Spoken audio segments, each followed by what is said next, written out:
This is problem 5-82. It's on page 308. There are some descriptions here. I'll go ahead and read them. Break the compound beam into parts consisting of each of the straight components. Show the complete free body diagram of each component part, including all external loads and internal forces and bending moments required to keep the part in equilibrium. For the main horizontal part only, draw the complete shearing force and bending moment diagrams. And I'm going to extend that just a little bit farther and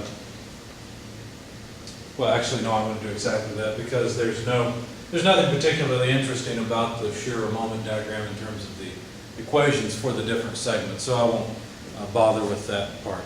Anyway, but let's begin where they suggested. We need to separate it into free body diagrams. So let's start off with this upper section. There's a 30-pound force. It's somewhat unfortunate that the author chose to put a 30-degree angle on that force, but that's what we have.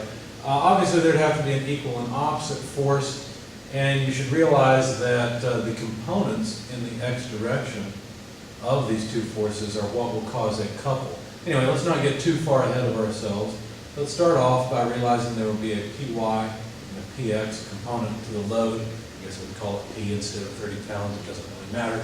And similarly, there will be equal and opposite px, py loads down here. Let's calculate the magnitude of those loads first of all, just from summing forces, or actually from breaking up the given 30-pound force into its components. You need 30 times cosine of 30 to get the x component. So 30 pounds force cosine, and this is my abbreviation for cosine. I just write a C for that.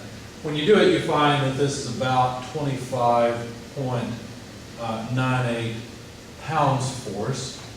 For py, that's even easier because it's 30 pounds force multiplied by the sine of 30 degrees, but the sine of 30 degrees is just half, so that's 15 pounds force. So now we know the loads py, px all the way around, but there's one more thing to keep this in equilibrium. Notice py acts along the axis of the point of application of the two forces, or along the line where the forces are applied, but px does not. Px causes a couple, and if we were to calculate the moment about this point, you'd realize that, wait a second, in order to hold this thing in equilibrium, we're going to need a moment like this, right? So there's going to be a moment applied at this point. Let me just call it point P, just for the sake of being consistent here. So the moment at P, if I wanted to calculate its magnitude, well, what would it be? Well, it would be Px multiplied by that moment arm. Now that moment arm is a 0.4 inch moment arm. The location of this point, by the way, on the beam is 1.4 inches, and there's another 0.9 inches on out to B. But anyway, there's a 0.4 inch moment arm multiplied by a 15-pound force. So the torque applied to this vertical segment at P would be about 10.3923 inch-pounds force. That's how much torque or moment we have to apply to hold this beam in equilibrium. Well, that means that there is an equal and opposite moment. So if we wanted to neglect this part or somehow replace it, what we would have to do is realize, for the sake of the beam problem, we're going to have a py here, but we will also have a moment like this. It will be a concentrated moment in the amount of MP. Let's jot down what these things are. Py is 15 pounds force. The moment is 10.3923 inch-pounds force. And you could say, well, why didn't you write down px? Well, I could, but the only place that can resist the load in this direction is this point. The load on the beam in this direction is going to be the 25.98 pounds. That means there must be a reaction in this direction. I'll call it a Bx, where if we sum forces in the x direction, then we would have Bx less Px, and so what that would tell us is that Bx is simply equal to Px. So we can just write that this is 25.98 pounds force and be done with that part of the problem. In fact, let me get rid of this because we don't need that free body diagram anymore. So here's the beam without the arm, but with all the effects of the arm on the beam. Now notice, now parts of interest are this moment and this vertical force, Py. So now let's use statics and calculate the resultants at A and B. We've already got the horizontal resultant at B, but let's get the vertical resultants at A and B. So if we were to sum moments at A, taking counterclockwise as positive, we'd have to get a 0 so that the beam doesn't start rotating. So summing moments at A, what would we have?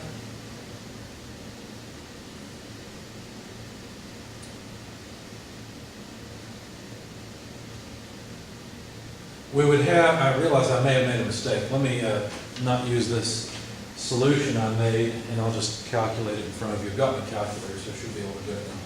Okay, so anyway, some moments about A, let's start with B. We'd have, what's that distance? That's 2.3 inches. So 2.3 inches multiplied by the reaction at B, that would give us a positive moment. There's also MP. Okay, that's applied to the beam. But then there's this positive moment due to Py. So plus Py multiplied by its moment arm of 1.4 inches. Okay, so it's pretty obvious that since MP and Py are positive, B is going to come out negative. Let's solve for B. How would we do it? Well, I would just take it to the other side. So I'd be left with MP plus Py times 1.4 inches divided by a negative 2.3 inches. Why is it negative? Well, I took this whole term to the opposite side, so it would have had a negative sign from that. And so there we go. So anyway, plugging in the numbers, MP 10.3923 plus Py 15 times 1.4. Notice I'm leaving the units off because I know all of these will be inch-pounds. Divided by negative 2.3, I should get a load in pounds. Let's see what it is. 10.3923 plus 15 times 1.4 divided by negative 2.3 gives me negative 13.648. I'll take another decimal place just to be consistent. And this will be pounds force. So let's get rid of this reaction and draw it in the correct direction. This is going to be negative 13.6488 pounds force. So that takes care of the reaction at B. Let's calculate the reaction at A by summing moments about B. The nice thing about doing it that way is that you're eliminating a source of error. This could be wrong. And if I eliminate this in this equation, well then it has no bearing, it has no effect on the result I get for A, so A could be correct. Anyway, summing moments, A is going to give us a negative moment, 2.3 inches multiplied by A, whatever that reaction has to be, or happens to be,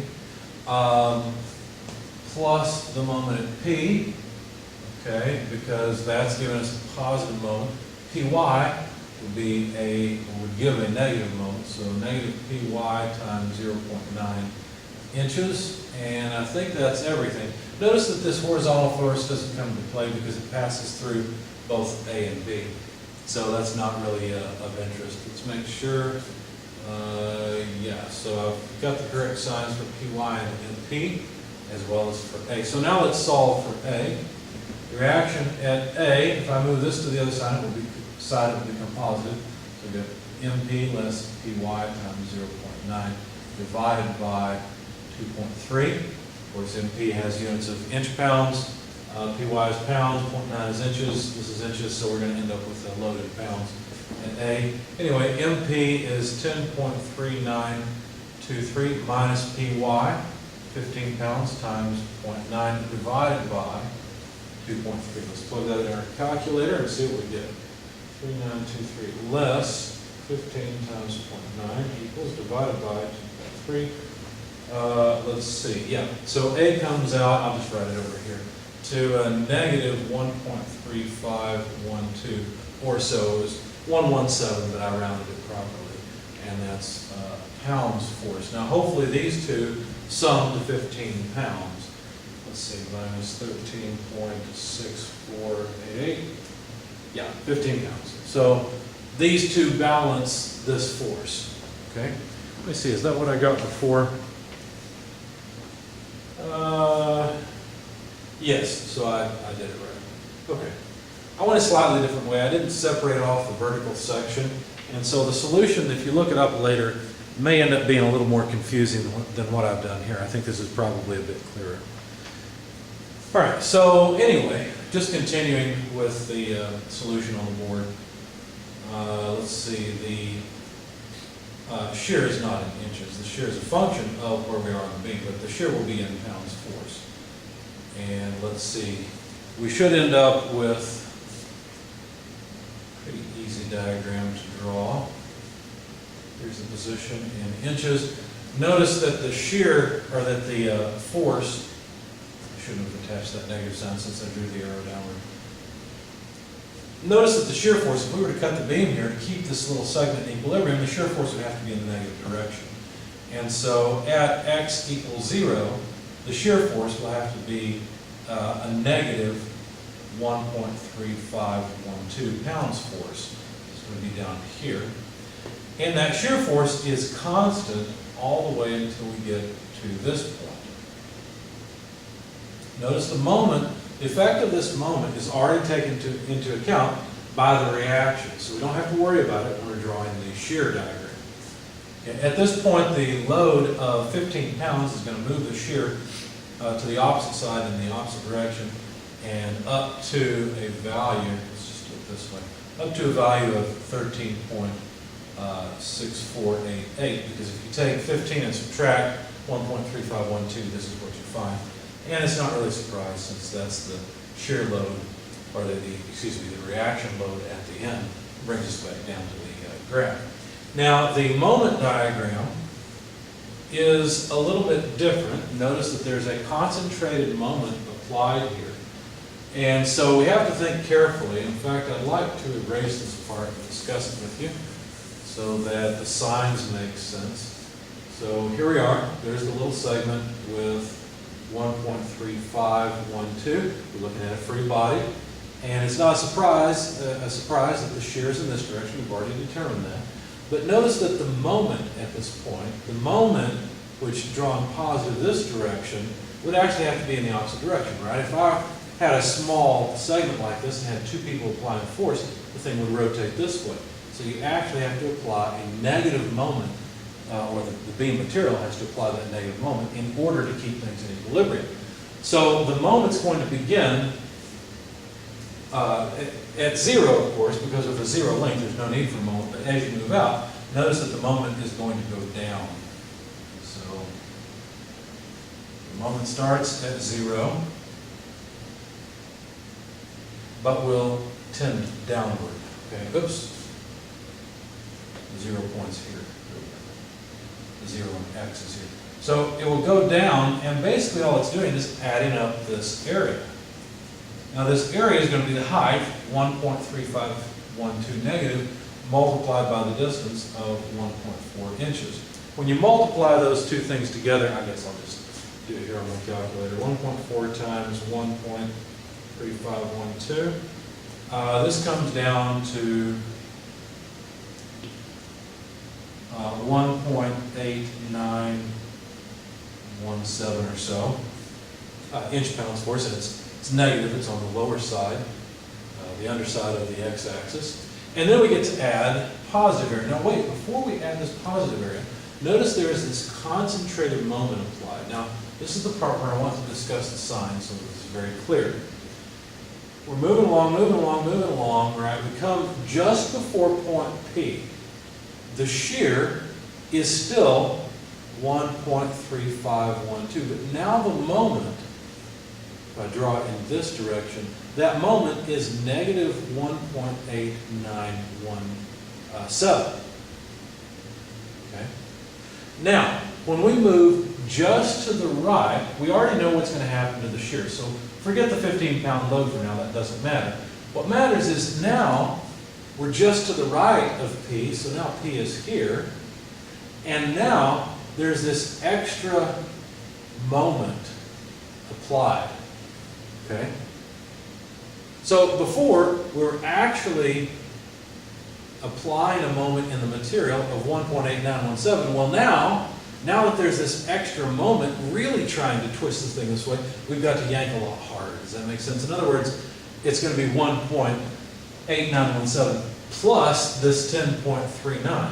So it's going to go way down. In fact, the drop is going to be a drop of 10.3923. That's that height. And if you add those two numbers together, so that's the change, plus 10.3923, you find that this point is all the way down at negative 12.28, 40, if I round it properly. Hopefully that's on the screen and you can read it. But basically I just added 1.8917 to 10.3923 because of the concentrated moment. And you realize the material has to try much harder to keep things in equilibrium. Now this area here, if you add all of this area up, you'll find that it's, what, it's 13.6488 pounds force multiplied by the distance of 0.9 inches. When you multiply those together, not surprisingly, here, I'll just do it.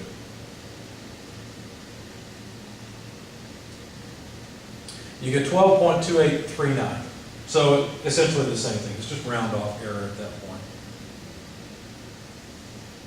Okay, so it comes back to 0 nicely, as we would expect. So there's the value, or the magnitude of the moment versus position.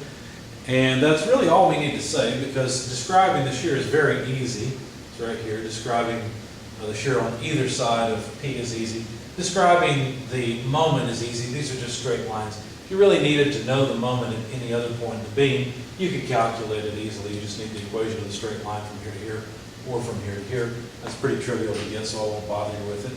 But where would this beam fail? That's the more interesting question. Well, obviously it would fail in this region, right? That's where the shear and the moments are the highest. So those are where the loads are highest and the stress would be highest there. So that's where the beam would fail.